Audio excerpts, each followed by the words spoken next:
Olá, meu caro e minha cara, aqui é o pastor Pedro Barbuto, pastor da área de ensino da Primeira Igreja Batista em Vila da Penha, e hoje nós vamos dar continuidade ao nosso estudo da revista Palavra Profética, trazendo para hoje a mensagem dos profetas. E olha, hoje eu estou empolgado porque nós vamos falar sobre Amós. Amós é topzera. Amós, assim, eu sou um cara que sou fã de Amós, e eu quero convidar você a estudar o profeta Amós junto comigo. Então, logo depois da vinheta, vamos estudar Amós.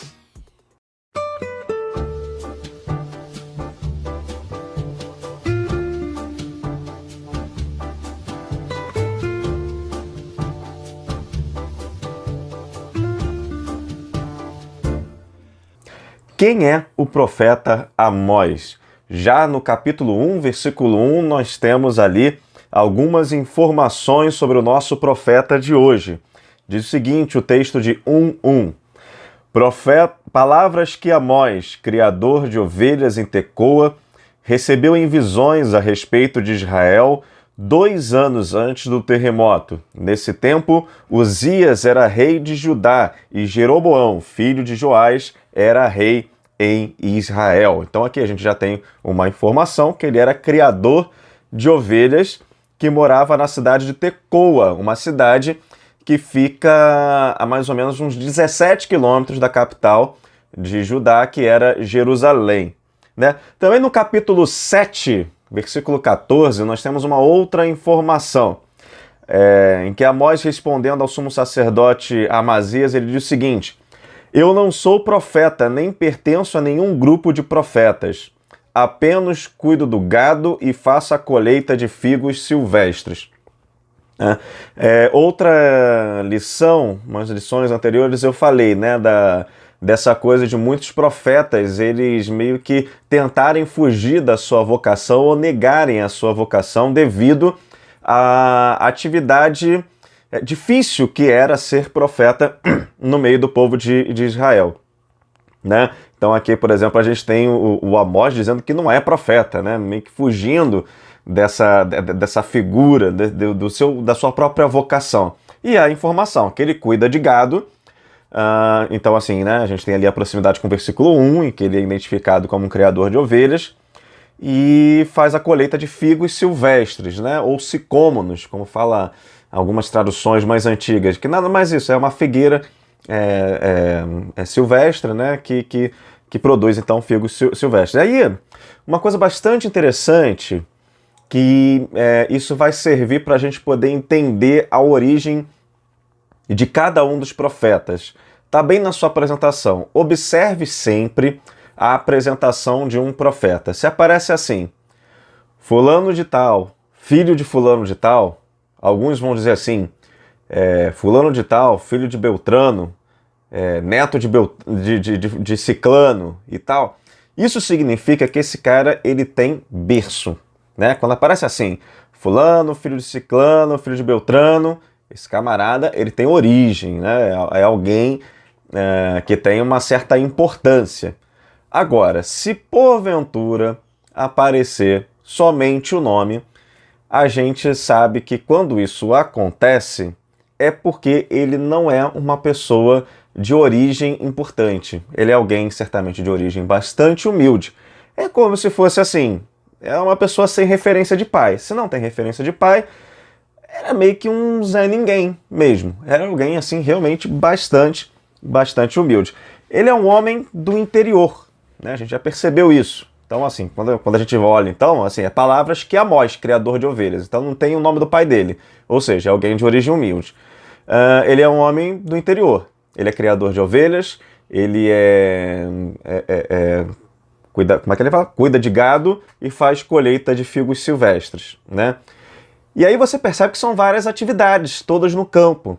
O Amós, ele é como se ele fosse, assim, o boia fria da realidade brasileira, né? Aquele que vai trabalhando em diversas atividades, né, temporárias, para poder dali tirar o seu sustento.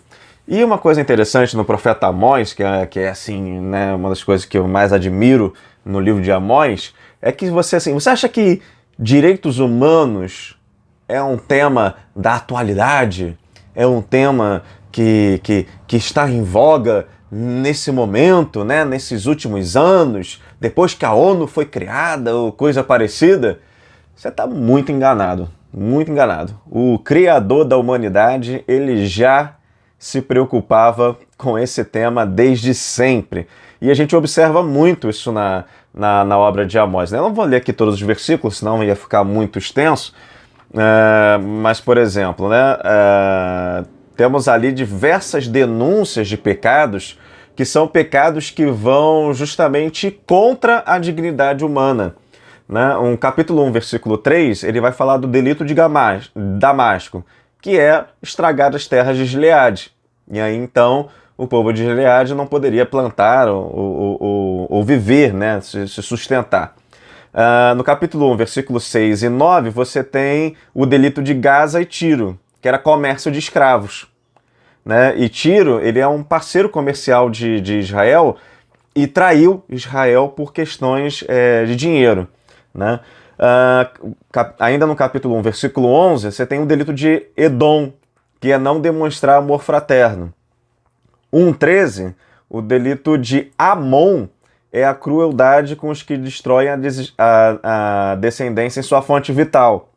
2,1, o delito de Moabe é a violação do respeito aos mortos. Olha só. Por isso que Moabe está sendo condenada. O delito de Judá, ele destoa um pouco mais dos demais, né? Porque o delito de Judá vai ser, ali no capítulo 2, versículo 4, a não observância da lei.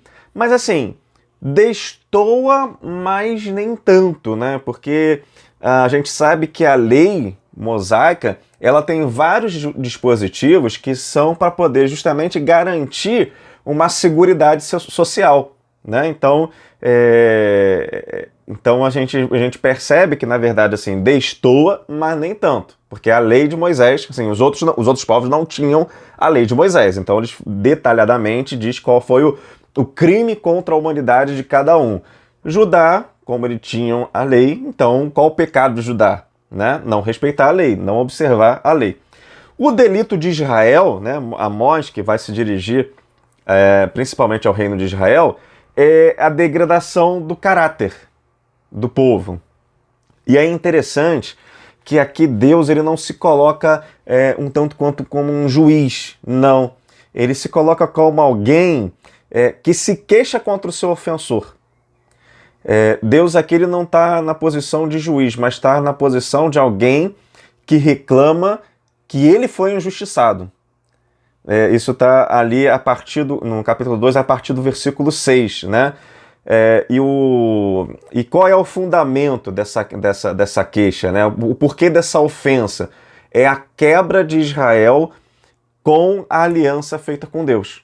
Né? É a quebra de Israel dessa reciprocidade que deveria haver. E então, assim, é interessante que no capítulo 2, ele vai colocando, a partir do versículo 10, né, ele vai lembrar que ele tirou o povo do Egito, que ele deu a terra dos amorreus, que deu profetas lá no versículo 11, mais profetas esses que foram ignorados, né?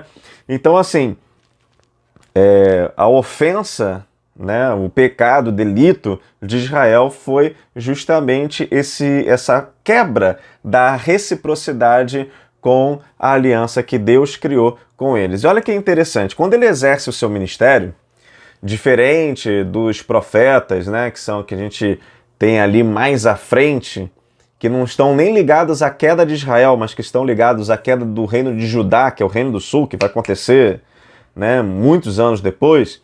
Eles pegam um país assim totalmente frágil do ponto de vista político, assim, do cenário político, né? Uma nação enfraquecida politicamente, porque não tinha estrutura para poder suportar qualquer tipo de ataque. Mas Amós ele não vive essa época, né? Amós ele está bem antes das dores lá, né? De quando Israel está para cair ou de quando Judá também está para cair.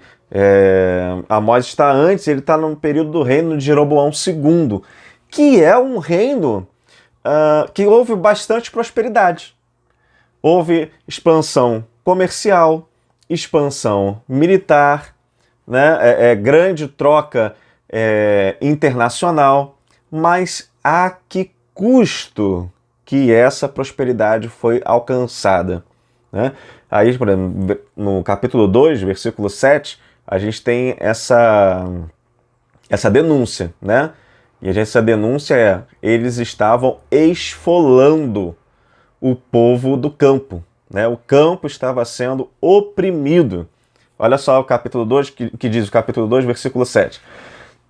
Pisam sobre a cabeça dos necessitados como pisam o pó da terra, e negam a justiça ao oprimido.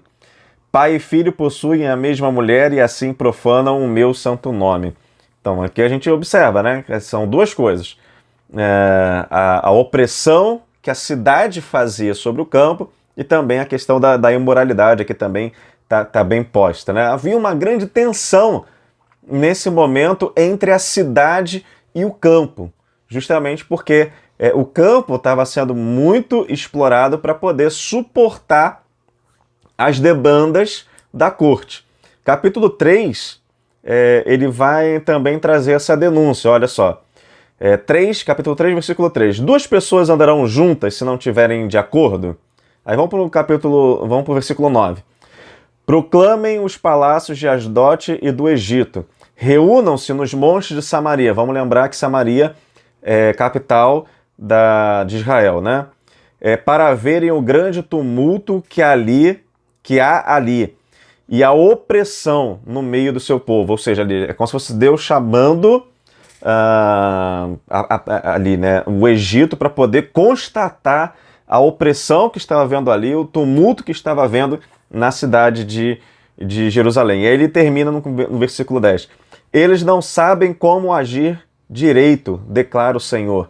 Eles que acumulam em seus palácios o que roubaram e saquearam. E aí quando a gente vai lá para o capítulo 4, versículo 1, ele vai complementar. Ouçam esta palavra, vocês, vacas de Bazã, que estão no monte de Samaria, vocês que oprimem os pobres e esmagam os necessitados e dizem aos senhores dele, tragam bebidas e vamos beber. Né? Então aqui, mais uma vez a denúncia da opressão aos pobres. Porque, gente, o Estado arrecadava, sobretaxava impostos para poder garantir o seu luxo, né, para que eles pudessem viver em grandes palácios, pudessem estarem ali bastante gordos, literalmente gordos, feito uma vaca, né, e expandir os seus territórios, sustentar o exército, né, não que a expansão territorial em si seja algo ruim, ou a manutenção do exército seja ruim, mas a gente vê que havia uma opressão para principalmente garantir o luxo daqueles que estavam ali na liderança, né? E assim, Deus vai fazer a sua justiça. A gente observa, assim, eu destaquei os textos que falam da denúncia, mas ao mesmo tempo que ele faz a denúncia, ele também anuncia o juízo de Deus, né? Dizendo que Deus ele não está indiferente a tudo isso e que ele ia ministrar a sua justiça. Vamos voltar então no capítulo 3, vamos ler dos versos 11 até o 13. Portanto, assim diz o Senhor soberano, um inimigo está cercando o país. Ele derrubará as suas fortalezas e saqueará os seus palácios. Assim diz o Senhor, como o pastor arranca da boca do leão só 2 ossos da perna ou um pedaço da orelha, assim serão arrancados os israelitas de Samaria, com um canto de cama e um pedaço de sofá. Ouçam isso e testemunhem contra a descendência de Jacó, declara o soberano, Senhor, o Deus dos exércitos. Vamos para o versículo 15. Derrubarei a casa de inverno junto com a casa de verão, e as casas enfeitadas de marfim serão destruídas e as mansões desaparecerão, declara o Senhor. Olha só o acúmulo de riquezas, né, que eu mencionei agora há pouco. Capítulo 4, versículo 2 e 3. O Senhor, soberano, jurou pela sua santidade, certamente vai chegar o tempo em que serão levados com ganchos, e os últimos de vocês com anzóis. Cada um de vocês sairá pela brecha do muro e vocês serão atirados na direção do Hermon, declara o Senhor. Então você observa aqui, né, o grande desarranjo social e a grande opressão que a liderança, os governantes, e não é só governantes não, a liderança como um todo, porque a gente vai ver mais à frente que quem patrocinava, de certa forma, né, patrocinar no sentido de dar legitimidade à ação, eram os sacerdotes. Né? E aí a gente vai ver mais à frente, por exemplo, Amazias, o sumo sacerdote. Né? Se você pegar a revista em PDF, que está disponibilizado o link aqui embaixo, você vai ver que o texto em destaque, logo no começo, é essa palavra do sumo sacerdote Amazias para Amós, em que ele diz que a terra não pode suportar as suas palavras. Né? Em que sentido que Amazias está falando isso? Porque, assim, é engraçado que no comecinho, né, ele vai lá, fala das nações, ele tá dizendo o que as nações, outras estrangeiras fizeram de errado. Aí eu fico imaginando o pessoal de Israel assim, pois é, eles são muito infiéis. E aí depois ele fala de Judá, e fala assim, pois é, Judá também, aí ó, nossa irmã. E aí depois Amós começa a bater em Israel mesmo, que é a quem ele destina a sua mensagem. Né? Então a gente consegue ver nesse primeiro momento o contexto em que vive Amós e a situação decadente, né? Decadente no sentido de caráter, né? do povo de Israel. Você viu até agora, então, as denúncias que foram feitas contra Israel, o anúncio do juízo de Deus, a intervenção de Deus na história para poder colocar as coisas nos seus lugares. Você viu então que o tema da justiça social é muito presente no livro de Amós, ele que como um homem do campo era alvo dessa opressão da liderança de Israel sobre os menos favorecidos. Então, com isso tudo a gente vê que Deus não tolera essa opressão, né, na direção dos menos favorecidos, mas Deus é misericordioso. E pelo profeta, ali no capítulo 5, ele faz um convite à conversão e à prática do bem. Vamos observar isso a partir lá do versículo 14, que diz o seguinte: busquem o bem, não o mal, para que tenham vida. Então o Senhor, o Deus dos exércitos, estará com vocês conforme vocês afirmam. Olha que interessante, né? Conforme vocês afirmam, né? Eles tinham uma fé, né? Só que era uma fé somente da boca para fora, em que diziam que Deus estava com eles, né? Porque assim, como eles estavam vivendo um tempo de prosperidade, né? E aí isso fica um recado para a gente muito forte, porque nem sempre tempos de prosperidade significam que está havendo aprovação de Deus daquilo que está acontecendo, né? E aí, então, eles não só achavam que estavam fazendo certo, como achavam também que Deus estava aprovando todo aquele cenário de opressão. Mas vamos continuar lá no versículo 15. Odeiem o mal, amem o bem, estabeleçam a justiça nos tribunais. Talvez o Senhor, o Deus dos exércitos, tenha misericórdia do remanescente de José. Portanto, assim diz o Senhor, o Deus dos exércitos, o soberano: haverá lamentação em todas as praças e gritos e angústias em todas as ruas. Olha o detalhe interessante. Os lavradores serão convocados para chorar e os pranteadores para lamentar. Por que são os lavradores que são convocados a chorar e a prantear e a lamentar?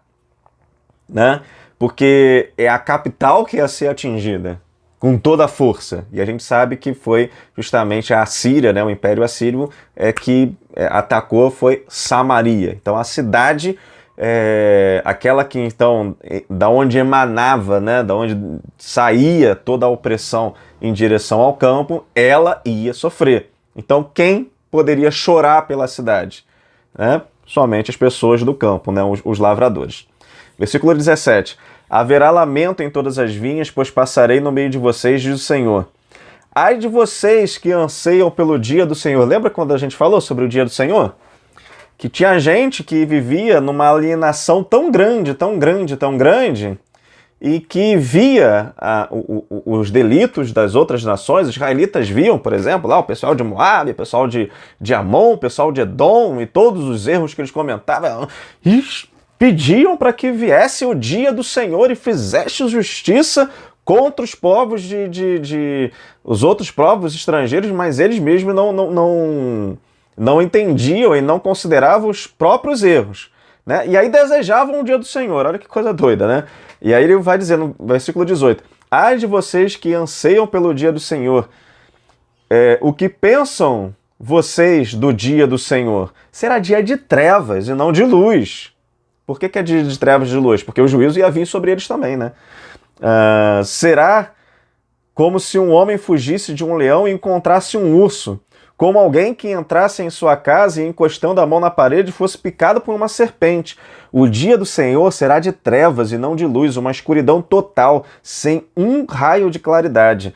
Eu odeio e desprezo as suas festas religiosas, não suporto as suas assembleias solenes. Isso grava, isso vai aparecer mais tarde no livro do profeta Isaías. Isaías, ele diz a mesmíssima coisa a respeito de Judá, né? Versículo 22. Mesmo que vocês me tragam holocaustos e ofertas de cereal, isso não me agradará. Mesmo que tragam as melhores ofertas de comunhão, não darei a menor atenção a ela. Afastem-se de mim o som das suas canções e a música das suas liras. Em vez disso, corra a retidão como um rio, a justiça como um ribeiro perene. Ou seja, Deus aqui está assim, reprovando toda a atividade religiosa de Israel, porque era uma atividade hipócrita. Porque eles diziam ali, faziam as festas, as cerimônias, né, os cultos, as celebrações em honra a Deus, mas não honravam a Deus na sua prática. Não honravam a Deus se comportando como um povo de Deus. E foi justamente essa postura da liderança de Israel, e a gente também vai ver que esse é o mesmo erro encontrado também na liderança de Judá, que levou ao enfraquecimento da nação, que levou ao fato deles se fragilizarem tanto ao ponto que eles deixaram eles suscetíveis à ação e ao domínio de toda e qualquer outra potência estrangeira, império estrangeiro que viessem contra eles, que no caso de Judá foi a Síria e que no caso de Israel foi a Síria e que no caso de Judá foi a Babilônia. Né? Eu gosto sempre de trazer essa imagem para vocês, né? Vocês imaginam a questão lá do escravo, né? O escravo israelita que foi feito como escravo do seu, né? Um israelita que fez um outro israelita como escravo, né? Esse israelita que foi escravizado, vindo uma nação para poder atacar Israel, para poder atacar o Judá, qual é a motivação dele de defender a nação? Ele já é um escravo, só vai mudar a mão de senhor. Ele vai se colocar em perigo por uma nação que o oprime, né? Então ele não tem nenhum apego. E isso fragiliza extremamente a nação como um todo, né? A estrutura da nação. Porque quando a gente tem essa injustiça, a injustiça é o grande ponto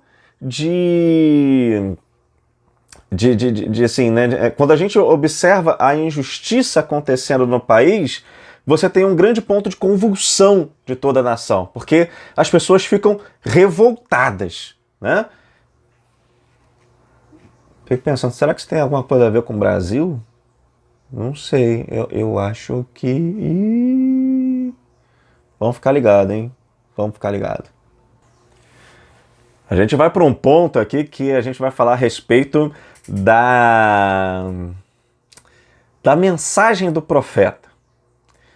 Muitas vezes a mensagem do profeta é uma mensagem assim que vai de encontro dos corações do povo de Deus, né? Seja qual seja o povo de Deus do passado ou o povo de Deus atual. Eu acho engraçado, às vezes, quando as pessoas oram, é interessante, engraçado não, interessante, elas falam assim, né? Ah, Senhor, que essa mensagem venha de encontro aos corações aqui presentes. Eu acho interessante, porque assim, de encontro, gente, é choque, né? Um carro vai de encontro ao outro, né? Ou seja, eles bateram.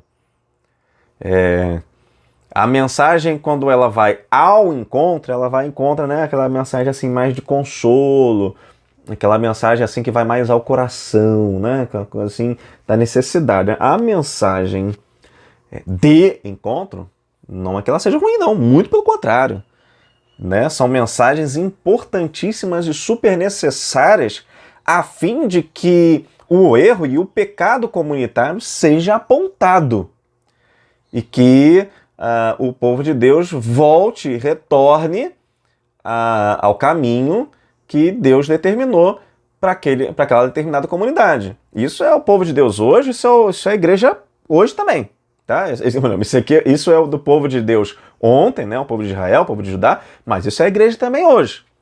Por isso que a igreja tem profeta, e por isso que às vezes assim as pessoas preferem escutar o itinerante, né? Aquela questão até que eu já em alguma lição eu coloquei da questão de Paulo, né? Paulo ele tem a dificuldade com os profetas itinerantes, né? Que são aqueles que chegam assim, como eles não conhecem nada da realidade das igrejas que Paulo fundou, então eles vêm, dão aquela mensagem linda, aquela coisa bacana e tal, né? Às vezes até podem ser um pouquinho mais exortativos, mas são extremamente genéricos, porque não conhecem o pecado daquela comunidade e o que aquela comunidade precisa consertar, né? Mas o profeta que está ali na terra já é diferente. E muitas vezes as pessoas ficam meio assim e tal, né? De ouvir esse profeta, porque esse profeta, quando ele fala assim, e a mensagem, muitas vezes, é de encontro aos corações, para poder termos a correção da comunidade. Isso até os dias de hoje, né? E aí quando a gente olha para Amós, a gente observa isso. Amós, ele como eu falei, né, no comecinho, ele começa anunciando lá, né, pecado dos outros, né, os outros, o inferno são os outros, as outras nações, são tá tudo errado, né, ele vai querer assim, por 3 pecados, pelo 4, né, que aliás até é uma coisa interessante, né, porque isso é muito comum encontrar em provérbios, né, mas assim, bom, abri, fechei parênteses, é porque assim, ele usa uma estrutura.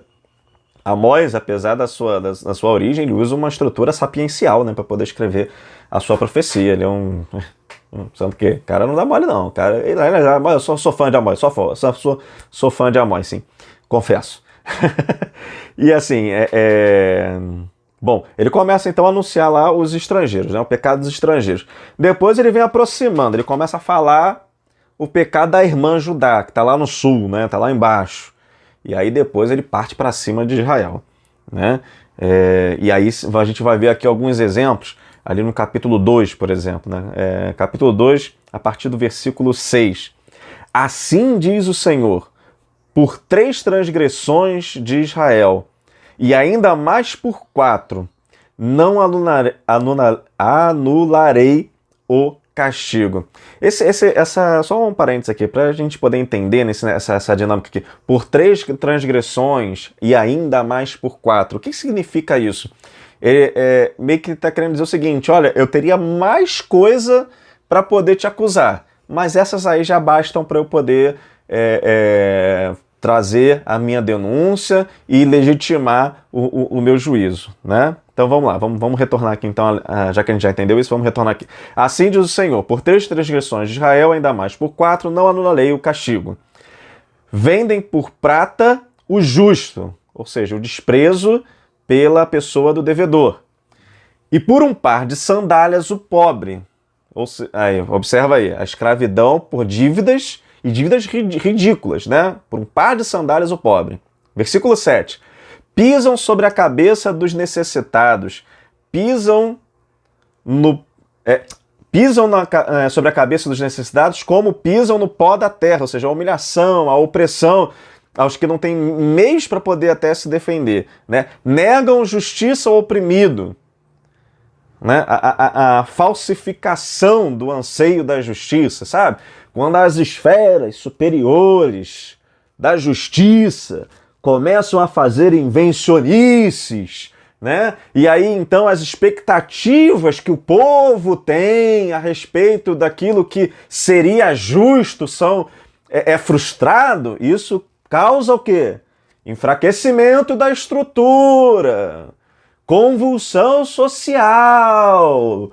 Oh, meu Deus do céu, esse povo não lê Bíblia. Porque se lesse Bíblia e entendesse e ser responsável em relação a estar à frente de uma nação, né? Pelo amor de Deus. E eu não estou falando assim só do executivo ou do legislativo, mas eu estou falando do judiciário mesmo, né? Assim, a gente vê, né? Como a palavra de Deus é absurdamente atual, né? É um negócio fantástico isso. Bom, e aí segue, a gente já até leu esse texto aqui, né? Mas é que eu estou lendo ele completo, e aí segue aquela denúncia também de incesto, né? Que diz que pai e filho possuem a mesma mulher e assim profanam o meu santo nome. Por que eles profanam o nome de Deus? Porque eles não são um povo de Deus? Eles são um povo de Deus, mas eles não estão pecando? Bom, então eles estão profanando o nome de Deus. Porque se eu digo, eu sou discípulo de Jesus, e aí eu me comporto de uma maneira que não tem nada a ver com o discípulo de Jesus, o que eu estou fazendo? Eu estou jogando o nome de Jesus no lixo. Né? Seu mestre é Jesus? E é assim que você age? Né? Então, Jesus seria incompetente? Então, ele não causa a transformação? Né? Então, assim, por isso que sempre quando aparece assim que o povo de Deus peca, ele está profanando o nome de Deus. E aí por isso que na oração de Jesus ele fala assim, né? Pai nosso que estás no céu, santificado seja o vosso nome. Venha o teu reino e seja feita a sua vontade aqui na terra como não é no céu. Né? Como o nome de Deus é santificado, né? Santificado seja o nosso nome. Quando a sua vontade é feita aqui na terra como no céu. Quando o povo de Deus faz a vontade de Deus, assim como os seres celestiais fazem a vontade de Deus. Então eles agem segundo a boa, perfeita e agradável vontade de Deus, e aí então santificam, né, o nome de Deus. O nome de Deus ele é santificado, né, pela demonstração e pelo exemplo dos seus filhos. Né? É disso que é essa relação que é sempre colocada no texto bíblico. Versículo 8. Inclinam-se ao lado de todo o altar com roupas tomadas de penhor. Gente, uma frase aqui e a gente já vê, né? Inclinam-se ao lado de todo o altar, ou seja, a gente vê a questão da idolatria. Né? E essa idolatria ela está muito ligada à questão das relações internacionais sendo realizadas de maneira corrupta, né? Em que ao invés de simplesmente serem tratados comerciais de maneira assim, né, diplomática, não, havia uma miscelânea, um absorver a cultura do outro povo, e cultura no sentido negativo, né, pegando maus exemplos e trazendo isso para a nação. Então inclinam-se ao lado de todo o altar com roupas tomadas com penhor, ou seja, a falta de misericórdia na questão dos empréstimos. Né? Quando você tomava a túnica de alguém como penhor, bom, qual era a sua obrigação? Manter aquela túnica guardada, né? Afinal de contas, ela estava penhorada. Não era para o camarada usar.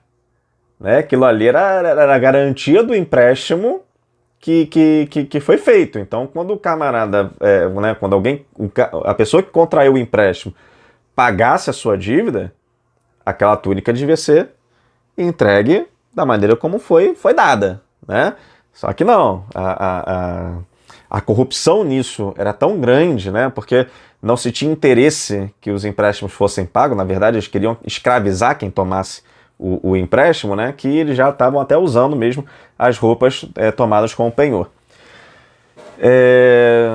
Vamos lá, vamos reler aqui o versículo 8. Inclina-se ao lado de todo altar, com roupas tomadas como penhor, no templo do seu Deus, bebem vinho recebido com multa. Olha assim, né? A gente observa aqui o uso indevido daqueles impostos, das taxas e das sobretaxas que eram realizadas em cima das pessoas do campo, né?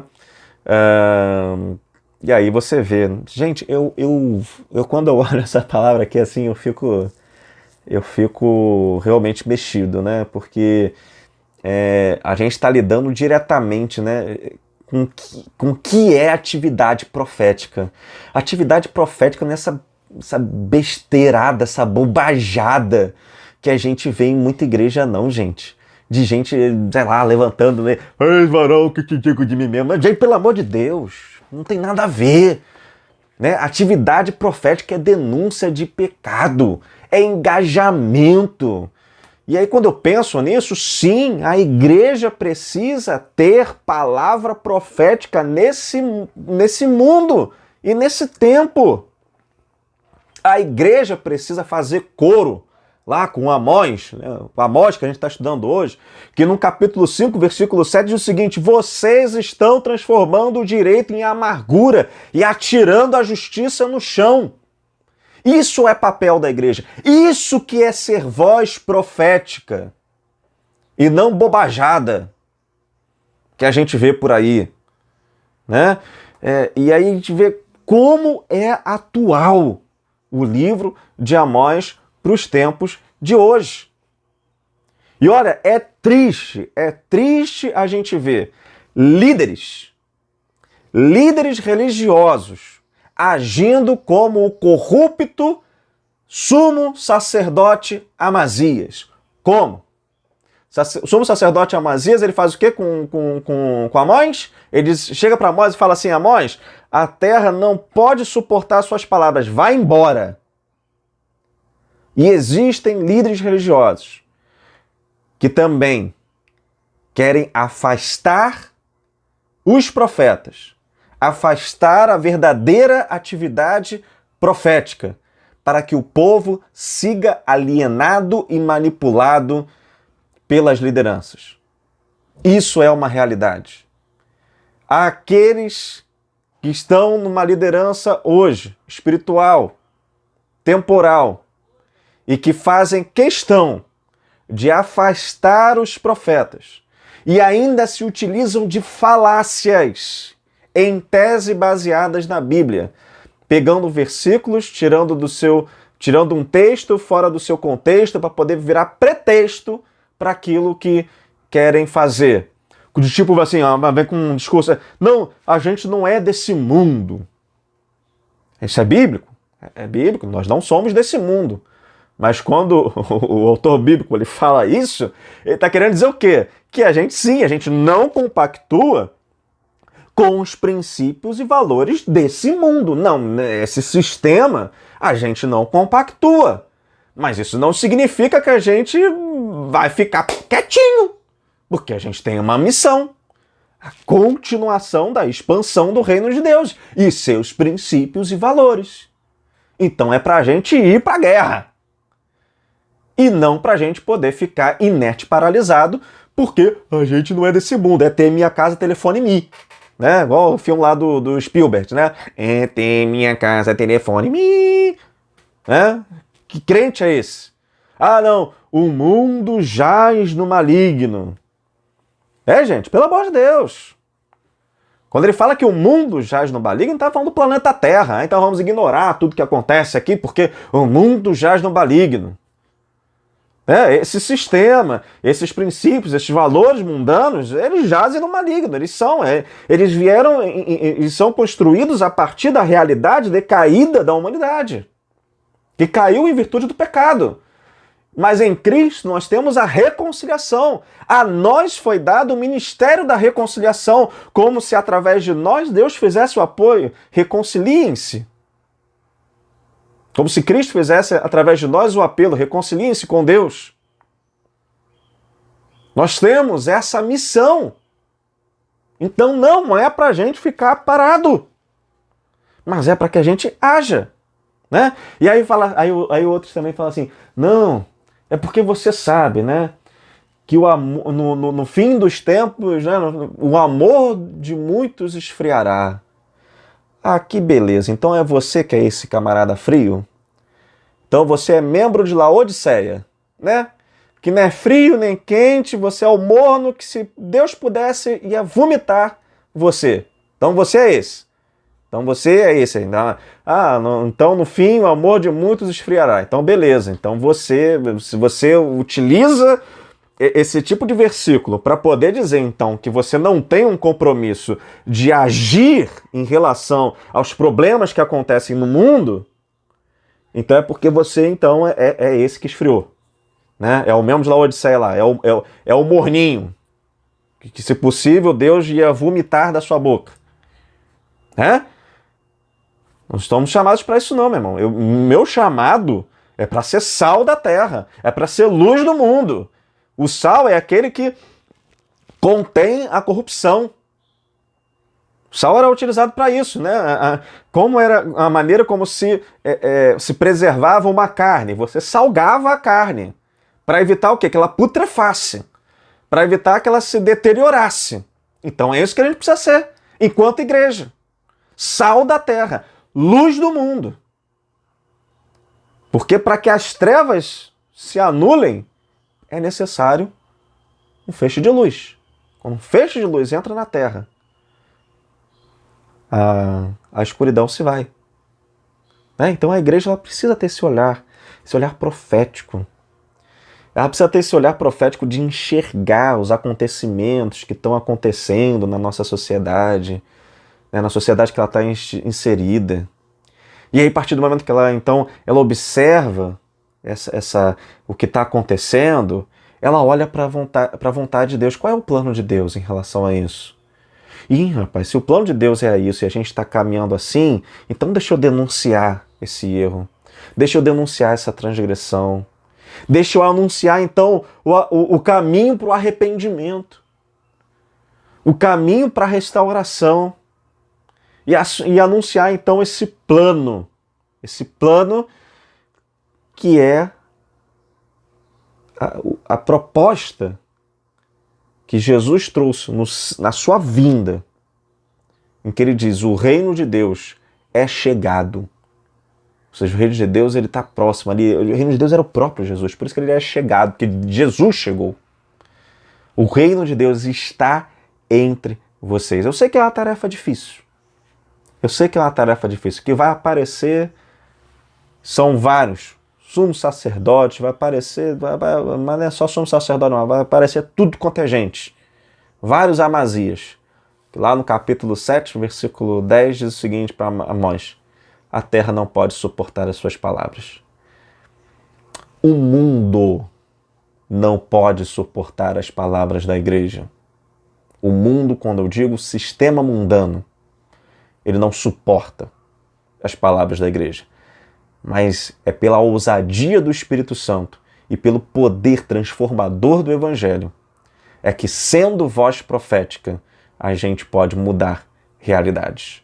Caro, que Deus te abençoe, te inspire e te use para a honra e glória dele mesmo. Até a próxima semana.